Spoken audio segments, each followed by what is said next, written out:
जरा सुद्धा तेलकट झाला नाहीये असे हे पांढरे शुभ्र अजिबात तेलकट न होणारे दुप्पट तिप्पट फुलणारे साबुदाणा आणि बटाट्याचे पापड बघा काय मस्त खुसखुशीत झाले आहेत.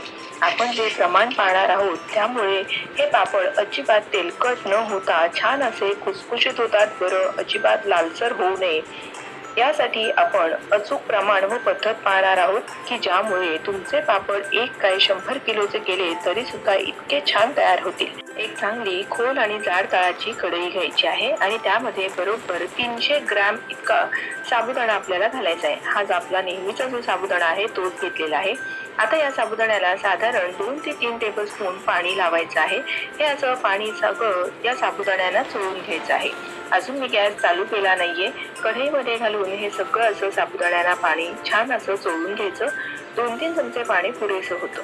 आता गॅस चालू करायचं. गॅसची आच लहान ते मध्यम ठेवायची आणि मध्यम आचेवरती हे साबुदाणे आपल्याला चांगले असे भाजून घ्यायचे आहे. साबुदाण्याला पाणी लावून मग साबुदाणे भाजले ना की ते अगदी छान फुलल्यासारखे होतात बरं. आतूनही एकदम खुसखुशीत होतात. त्यामुळे साबुदाण्याचे पापड अजिबात कडक न होता छान असे खुसखुशीत तयार होतात. साबुदाणा हा भाजायला साधारण 7 ते 8 मिनिटं लागतात. बघा इतका छान मस्त असा फुलल्यासारखा झाला आहे पण याचा रंग बदललेला नाहीये. असे हे साबुदाणे मस्त खमंग भाजून घ्यायचे आणि मग ते एका परातीमध्ये असे थंड होण्यासाठी थोडा वेळ आपल्याला बाजूला ठेवायचे आहेत. साबुदाणे गरम असतानाच कधीही त्याचं पीठ करायचं नाही कारण गरम असताना ते नरम असतात. म्हणून हे थंड होण्यासाठी बाजूला ठेवून देऊया. तोवर इथे आपण बटाटे किसणार आहोत. तर बटाटे किसण्यासाठी इथे मी एका पातेल्यामध्ये ही चाळण घेतली आणि 1 किलो हे बटाटे घेतलेले आहेत. बटाटे चांगले स्वच्छ धुतले आणि मग हे उकडून त्याची सालं काढून घेतलेली आहेत. आता हे बटाटे आपल्याला चांगले असे किसून घ्यायचे. म्हणजे काय तर अगदी बटाट्याचे मोठ्या मोठ्या किंवा कण राहायला नको याकरता मी या पुरण गाळणीतनं हे सगळं गाळून घेणार आहे. पण अगदी लहान छिद्राची जर किसणी असेल तर त्यात गाळून घेतलं ना किंवा किसून घेतलं तरीही चालेल. किंवा मग हे असं जसं आपण पुरण गाळतो तसं पेल्याने हे असं गाळून घेतलं ना तरीही चालेल. आणि हे आपला आता बटाट्याचा किस बनवून तयार झालेला आहे. 1 किलो बटाट्यासाठी 300 ग्रॅम साबुदाणे हे प्रमाण अगदी बरोबर आहे. आता साबुदाणे पूर्णपणे थंड झालेले आहेत. ते एका मिक्सरच्या भांड्यामध्ये घालायचे आणि आपल्याला चांगलं बारीक पीठ करून घ्यायचं आहे. पण जर तुम्ही मोठ्या प्रमाणावर करणार असाल किंवा गृहउद्योग करणार असाल तर मात्र गिरणीतून साबुदाणा दळून आणला तरीही चालेल. हे आता मी चांगलं पीठ तयार करून घेतलेलं आहे. ते आपल्या अगदी बारीक जे मैद्याची चाळण असते की नाही किंवा आपण कणिक चाळतो त्या चाळणीने हे असं चाळून घ्यायचं आहे. म्हणजे जाडसर भाग सगळा निघून जातो. आता आपण यामध्ये बटाटा जो किसून घेतलेला आहे तो सगळा यामध्ये मिसळून घेणार आहोत. तुम्हाला लाल तिखट आवडत असेल तर तुम्ही यामध्ये लाल तिखट घालू शकता. पण मी इथे 7 ते 8 मिरच्यांची भुरड करून घेतलेली आहे. जरा कमी तिखटाच्या मिरच्या घ्याव्या म्हणजे पापडाला खाताना ठसका लागला जात नाही. साधारण चमचाभर जिरे घालून घ्यायचे किंवा जिरे पूड घातलीत तरीही चालेल. आणि यामध्ये आपल्याला चवीपुरतं मीठ घालायचं आहे. साधारण 2 चमचे इतकं मीठ मी घालून घेतलेलं आहे. आता या 300 ग्रॅम साबुदाण्याचं जे पीठ आहे त्यामध्ये हे सगळं पीठ आपल्याला असं चांगलं मळून घ्यायचं आहे. 300 ग्रॅम हे प्रमाण अगदी बरोबर आहे. काही जण पाव किलो म्हणजे 250 ग्रॅमच घेतात. पण अशा कमी साबुदाणा वापरल्यामुळे काय होतं तर साबुदाण्याचा पापड लालसर होतो. म्हणून 1 किलो बटाट्यासाठी 300 ग्रॅम साबुदाण्याचं पीठ हे प्रमाण अगदी अचूक आहे. जर तुम्हाला अगदी गरज वाटली आणि जर बटाट्यांमध्ये मॉइश्चर कमी असेल तरच मात्र थोडंसं पाणी घेण्याची गरज लागते. थोडं हाताला पाणी लावून हे पीठ चांगलं मळून घेतलं तरीही चालेल. पण बघा मी घेतलेल्या बटाट्यांमध्ये मॉइश्चर बऱ्यापैकी होतं त्यामुळे मला जास्तीचं पाणी इथे घ्यायला लागलेलं नाहीये. पण आपण जसं भाकरीचं पीठ मळतो ना अगदी आपल्याला तसं मौसूद असं पीठ मळून घ्यायचं आहे. त्यामुळे जर गरज वाटली तर साधारण एक 4-5 चमचे किंवा वाटी अर्धी वाटी इतकं पाणी तुम्हाला वापरावं लागेल. तुमच्या बटाट्यांमध्ये कितपत मॉइश्चर आहे ना त्या अंदाजाने तुम्हाला पाण्याचा वापर करावा लागेल. पण फार घट्ट असं पीठ मळायचं नाहीये. छान मौसूद मळायचंय. कारण साबुदाणा जसा भिजतो ना तसं हे पीठ घट्टसर होत जातं. म्हणून पाण्याचा हात लावून चांगलं असं हे मळून घ्यायचं आहे. आता हे आपण आता लगेच जरी पापड केले तरीही चालतील. पण आपण 10-15 मिनिटं हे झाकून असंच बाजूला ठेवणार आहोत.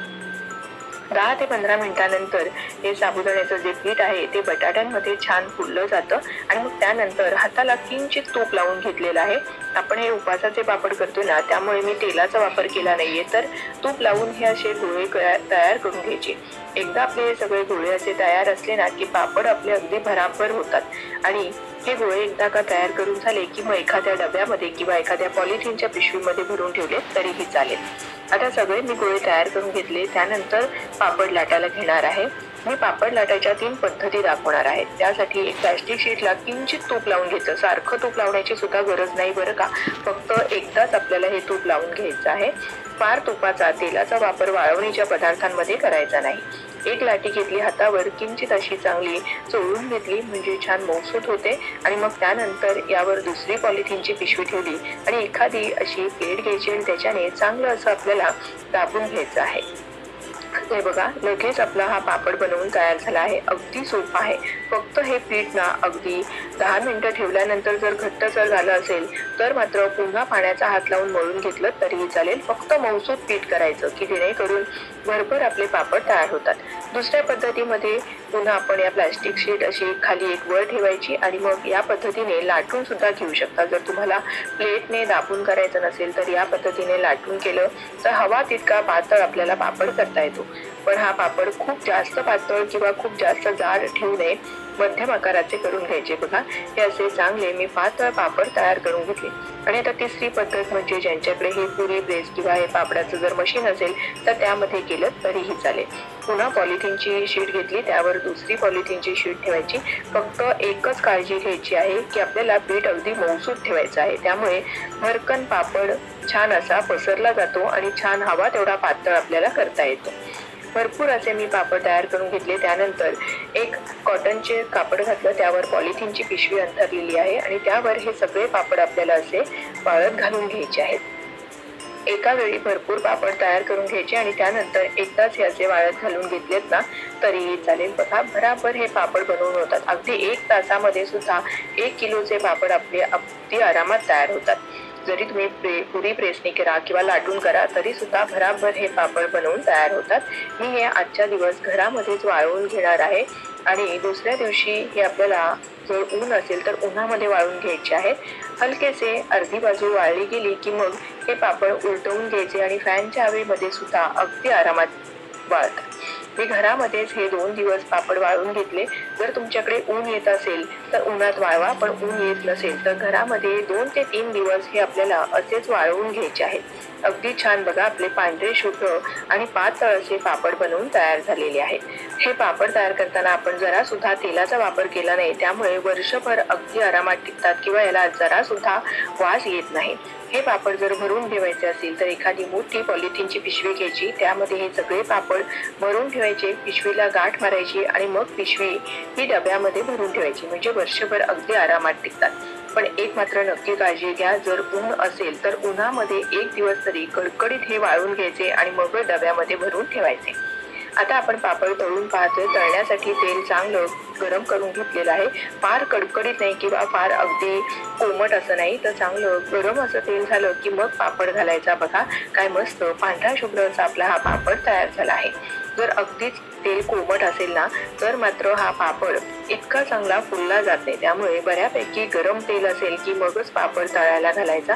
बघा, काय छान पांढरे शुभ्र आपले हे पापड बनवून तयार झालेले आहेत आणि जरा सुद्धा या पापडाला अजिबात कुठेही तेल नाहीये. इतके छान खुसखुशीत तयार होणारे हे पापड तुम्हाला कशी वाटली, मी सांगितलेल्या टिप्स कशा वाटल्या हे मला कमेंट करून जरूर कळवा.